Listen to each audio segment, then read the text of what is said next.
I'd like to begin, though, with some thoughts that are going to be hard for some of us to hear about the events of this week. God raised the issue. We have to respond to it. And it's because I love the church and because I love and so highly esteem the church and her influence in the world that I'm going to speak very bluntly. We at Immanuel Nashville stand in solidarity not only with our black brothers and sisters in Christ, but with black people. The footage of Ahmaud Arbery's murder some weeks ago exemplified the daily uncertainty and fear in which many black people are forced to live. And then, as if that weren't enough, this week we watched with horror the grueling 9-minute murder of George Floyd. It was hard to see. But what some of us have not yet allowed ourselves to see is that while we were witnessing the murder of George Floyd, we were witnessing in that singular moment the broader failure of just laws to create a culture of justice. We're very thankful, of course, for those who came before us to champion the dignity of all people, especially in the public forum. But we cannot help but ask ourselves now, how is it that after the civil rights movement of the 60s and the constant drum of equality from some of our best statesmen and thinkers and writers and politicians, that a culture of racism is still allowed to exist in America? Well, the answer, I think, is obvious. American laws have changed, but American hearts have not. And here we must look to God and to His visible arm on earth, the church. There's no need to wonder how God feels about a culture of racism in America today. The Son of God shed His own blood to purchase for Himself a church on earth made up of every tongue, tribe, and nation. He paved the way with His own blood for one new man in Christ Jesus. One of the most dramatic moments in the New Testament comes when the Apostle Paul openly and publicly rebukes the Apostle Peter for segregating the dinner table. But what about our dinner tables?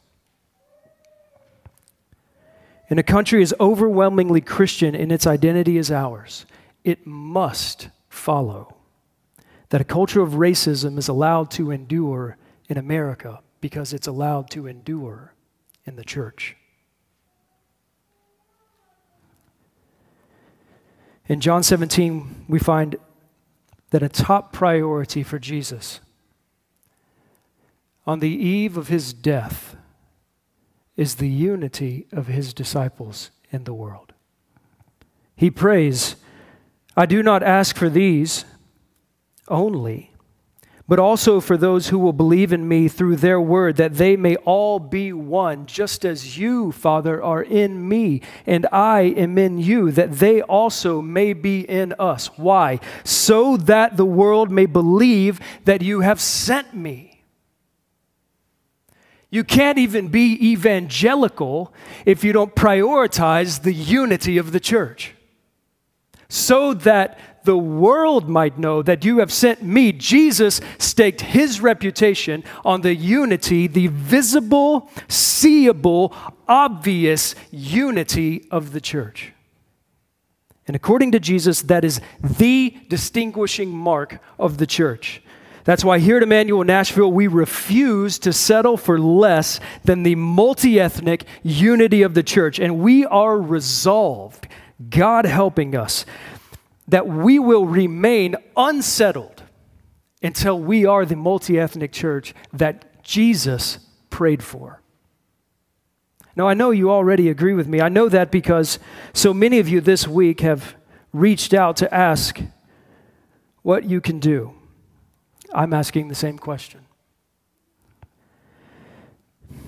We know that without God, we cannot accomplish this. But we also know, as Charles Spurgeon taught us, that without us, He won't. And since God is not the holdout, it means we all must have some changing to do, beginning with me. Who among us can honestly say that we're not at least partially guilty of withholding the intensity of love that Jesus has commanded between His disciples? Withheld love is sin. And God will not bless it. We read in Acts 2 and chapter 1, when the day of Pentecost arrived, they were all together. And on this Pentecost Sabbath eve, let's let this land on us. We can't be all together in person right now, but we can determine by God's grace to season our prayers with the sincerity of togetherness, so that as God looks at us, He can see we mean it when we ask for unity. Let's resolve right now, by God's grace, that we will settle for nothing less than a unified, multi-ethnic church in Nashville, Tennessee. Guys, we're going to hand on more than our doctrine to the next generation. We're going to hand on a culture. Will it be a multi-ethnic culture? Will it be a culture that refuses to make peace with a segregated church? That's within our power. We can all do what we can do, beginning with our own dinner tables. And we can all pray for what only God can do. But we can all do something.